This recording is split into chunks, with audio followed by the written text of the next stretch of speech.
Thank you very much, everyone, for coming. And it's great to see some new faces, some older faces, or known faces, I should rather say. Um, just shortly to my person, I'm William Barden. I took over as owner of the gallery as of this year, and I'm very happy to have Bentley Tibbs as a amazing architect here today to talk about architecture and art and how the two intersect with each other, and kind of just get some really interesting insights, I'm sure, from your side. I kind of that idea kind of came to me as thinking about my mother. Actually, she's an architect herself, and she's very much art interested, and I always had like very great discussions with her about how the two intersect. So I was just curious for myself, and that's kind of a. Did she keep you from being an architect, or did you just actually? naturally choose I better? tried, and professors kept me from it. Oh.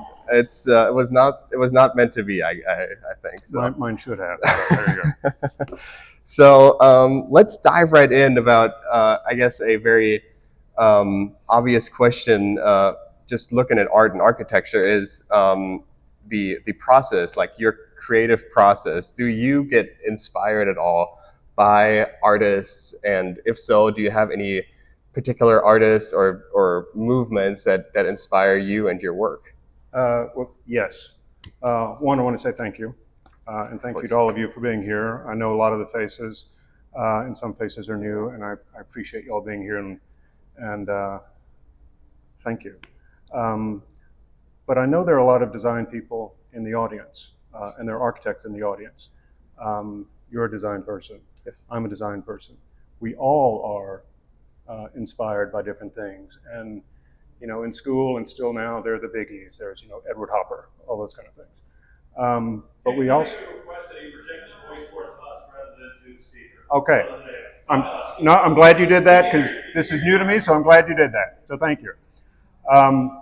But inspirations for me, and I bet for a lot of you, come from our years and decades of experiences with people, places, and things.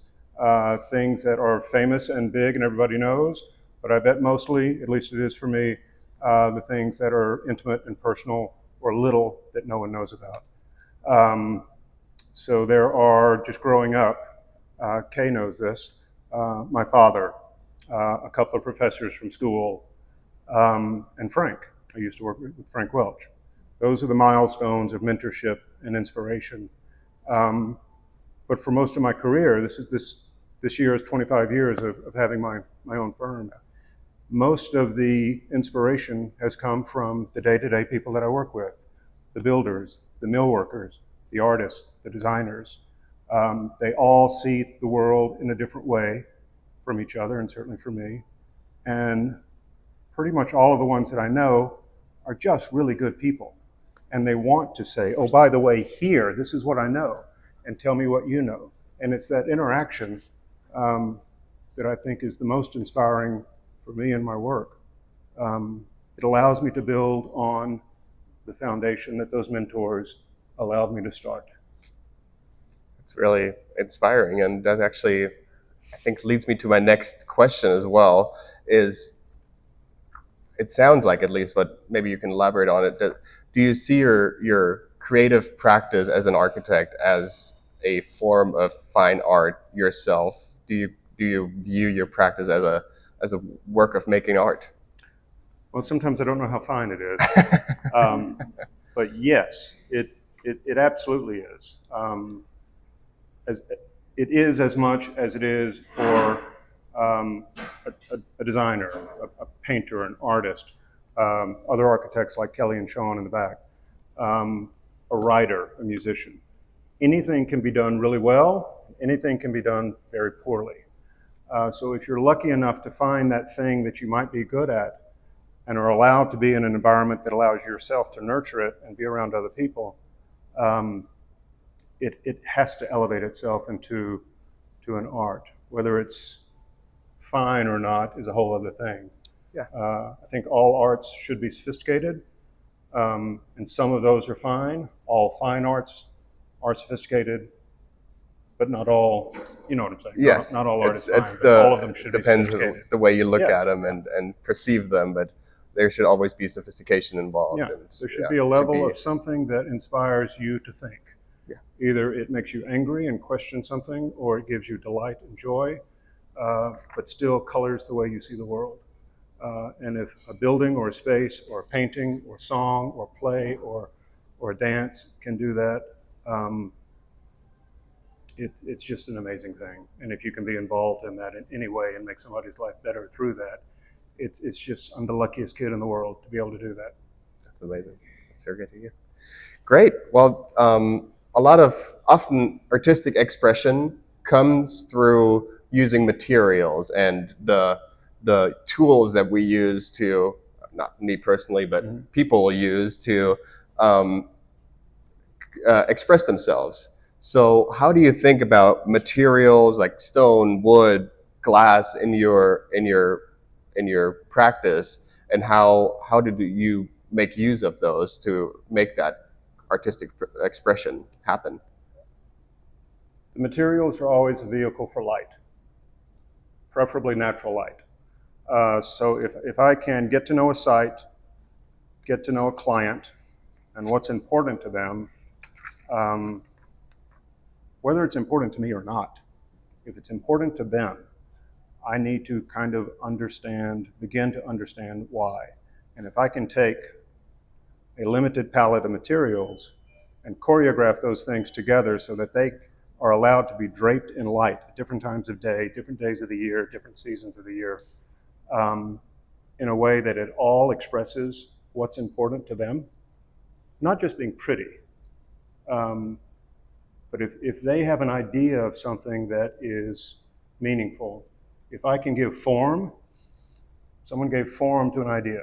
If I can give form to that idea by allowing light to cling to a material in a certain way, then I've done my job, and it's a lot of fun. Yeah, A lot of people in here do that. You do that. Kelly and Sean do that. Pam Nelson does that. yeah, very much so. It's a great thing to be allowed to do, and it's a great responsibility too, because it's not about me. I really have to make sure it's about you. I'm just helping you find it. Okay, that's really interesting because you mentioned that you are basically providing a vehicle for for people to have things that are important to them, to bring out what is important in their life, and often using light for that. And I mean, for a lot of people in here, I deal with them every day. Their art collection is one of the most important things in their life. That's something they live with. They hand down to their children. It is an expression of their inner self and what they appreciate about somebody else's work, about somebody else's art, or even their own art. So often a art collection has a really central point in somebody's life. And I mean, I can tell you all about lighting as well, as you said. But I'm just kind of curious because in a space, often lighting, a not well lit artwork suffers. It suffers from not being lit well, even though it might be a great artwork. If it's not lit well, it does not have that power. So, how do you work, or where in your process do you consider somebody's art collection, and how does that kind of go into your process of figuring out how to plan a space and how to light it well, how to make it the important thing that it is for people? At the very first meeting, when someone calls and you're interviewing for the job, you do not have the job, and they're talking to a lot of architects, and they should. The main thing for me is to listen. You have a reason why you've called an architect, and I kind of want to figure out why you called an architect. Why is this important to you? The things you say, oftentimes the things you say in passing, and not necessarily the specific list of I have to have X, Y, and Z, but the little things that you say or how you say things inform me. They allow me to listen to what's really and find what's really important to you. The things you have, like an art collection, also speak to what's important to the client. Um, Recently finished a job about a year ago, and the client, a husband and wife, have an art collection that is it's exquisite, but most of the pieces are dark, thick, somewhat angular. They have very selected points of light in them. Um, and they're not angry. I don't mean that by dark. They are just literally dark pieces. And most of them have a luminous quality to them. And that tells me a lot about them as a couple, or it tells me something about them as a couple and how they want to live. And so as a result, their space, their home, their architecture speaks to that and the other things that I was able to learn about them. So the envelope of their home is somewhat dark and rich, but at the same time filled with light. It's very tactile. There's a sensual quality to the materiality of the home that is quiet, and it's a backdrop for the art in their life. It doesn't scream and say, look at me, the architecture. It allows the life that's occupying the space to be the art. And the objects that belong to those people are part of that life. So a person's art collections informs me about the person, and that informs the space that I create with the person for them. That's really interesting, because I like how you explained that, that kind of how really you're only providing a backdrop, or the art collection really makes the space into a home. I mean, you make this beautiful space, but then you fill it with art, and you create a certain kind of life within that space, You do. and it's really interesting how art can do that. It's like be that personal expression into a, without art, maybe even empty space. There's definitely central pieces. You don't have to like fill your art with every corner, but it definitely makes it very unique and interesting. So I think that's really interesting. Have you ever collaborated directly with any artists or gallerists, besides this here? But when shaping a home, was there ever a direct collaboration with another creative to create that space through, I mean, a mural or however? Pam Nelson. It's her fault. Frank Welch. She can raise her arm so we know who she is. Frank Welch introduced Pam and I probably 27, 28 years ago.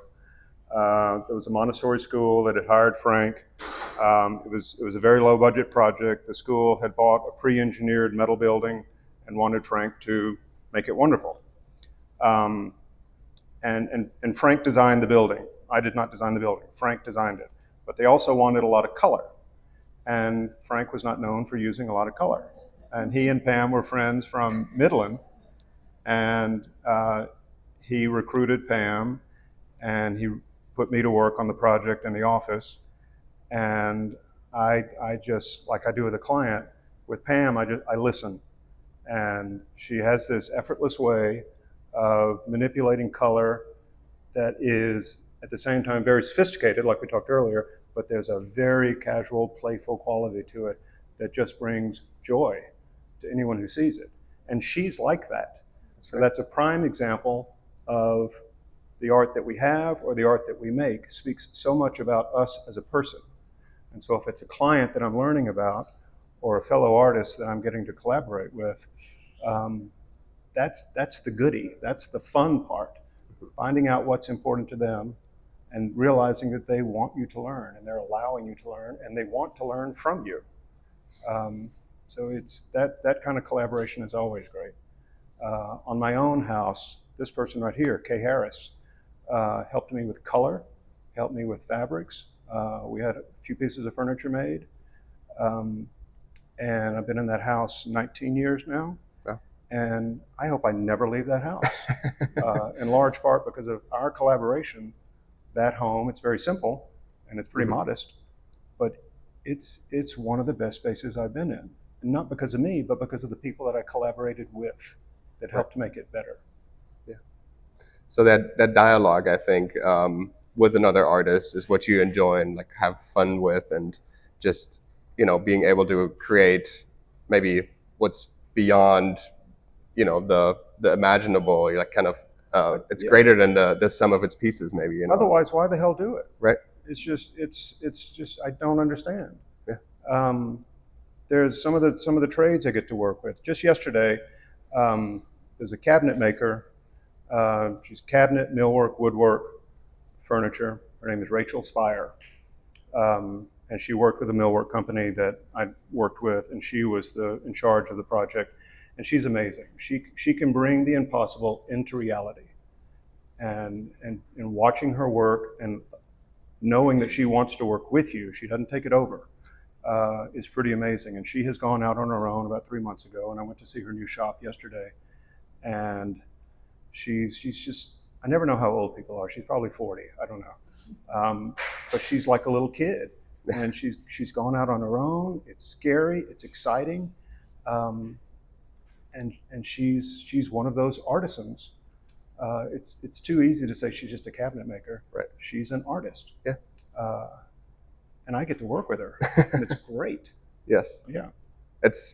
I have to say, being in a creative space, it's great to be able to work with creatives around you and like just collaborate on projects, and being able to get to be with these amazing people and see their creative output happen is just something that's wonderful, and I would not want to miss it. So yeah. Fun.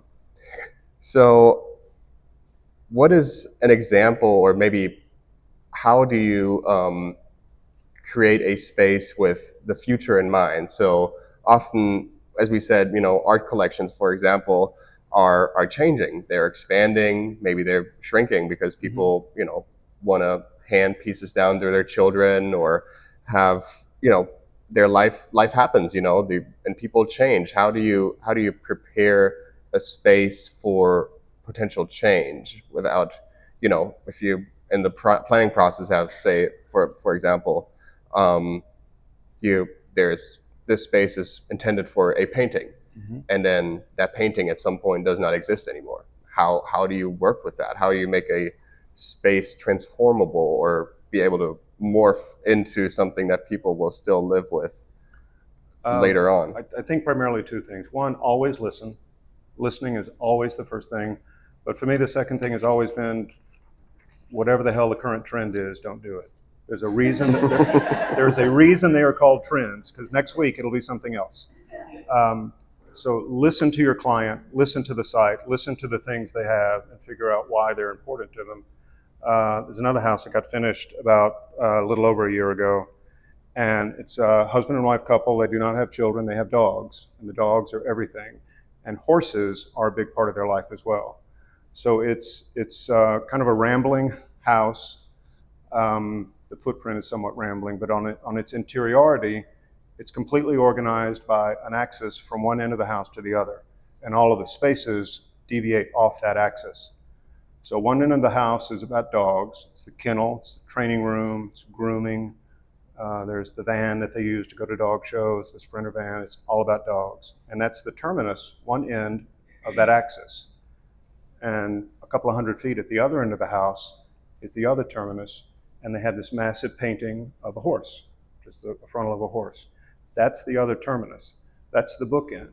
So what's important to this client in their life are these animals, dogs and horses, and their environment is literally bracketed by the things that are most important. So their life will change. Their collection will change. It grew during construction of the house, but it will always be able to accommodate the things that are most important to them. That horse painting may go away, but I'd be willing to bet they put another painting similar to it that speaks to animals that they love, whether it's a dog or a horse. But avoid the trends and listen, and the house will always be able to evolve for whatever comes to it. So, yeah, that's a great advice for anybody here. I think just stick with what you want, and maybe that's also a way to make your space really truly feel personal. Is is what you're doing, really listening to the client, listening to their needs, their passion, their excite what they get excited about in life. And as you say, sometimes people don't really tell you that straight to your face, but you can see it in their eyes when they're excited about something. So they do, and sometimes they don't know when they're telling you something. One of the first houses I did, Alice Murray, and she has a house. It's a small house over in, I forgot the name of the, Kessler Woods, and this was 20 years ago. And it's a kind of modernist development over in Kessler Park. And she got the highest, in terms of topography, lot in the development. And it was also the smallest lot in the development. And we were on site, hadn't broken ground, and we were talking about her and what she wants and what was important to her. And she, in passing, which is a great example of that, said she'd always lived downtown in Dallas. But before she came to Dallas, she said, Bentley, I'm really just a farm girl. And she grew up in, I'm going to get this wrong, I think Oklahoma, but that's probably not right. Somewhere on a farm, maybe Minnesota. And that was just, and she went on to something else. And so what that sparked is the main living space in her home, which is not a big home, and again, it's not on a big site, is this arm of a living space, and there's a bedroom on the end of it. But I was allowed to center that space on the lot, literally. And both sides, the front and back, are completely glass. So she can open the sides, both two walls of her living space in Dallas, and it opened onto completely green space. So she's on the farm, she's in the pasture. And there's water on one side and heavy grasses on the other. And it was something that I never said to her, this is why we're doing this. But as she was moving in, the wonderful thing was I was moving boxes. I remember that, helping her move in. And she was standing in that space and she said, look, and she opened. And I go, wow. and it was just the most wonderful thing. Yeah. But it's those little things that people say that they don't know what they're saying that can really inform a work, that can really influence my sensibility going on to the next project.